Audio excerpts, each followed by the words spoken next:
A humildade cristã, a minha Bíblia diz assim, às vezes na outra, as Bíblias podem dizer outra coisa.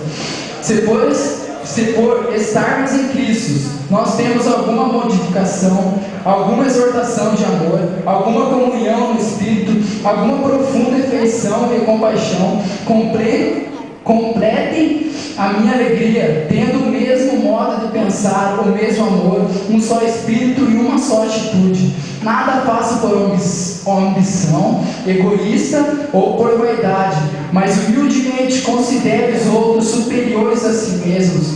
Cada um cuide não só dos seus interesses, mas também dos interesses dos outros. Seja a atitude de vocês a mesma de Cristo Jesus, que, embora sendo Deus, não considerou que a ser igual a Deus era algo a que se devia apegar-se, mas esvaziou-se a si mesmo, vindo a ser servo, tornando-se semelhante aos homens, e sendo encontrado em forma humana, humilhou-se a si mesmo, e foi obediente até a morte, e morte de cruz. Por isso Deus o exaltou à mais alta posição. Ele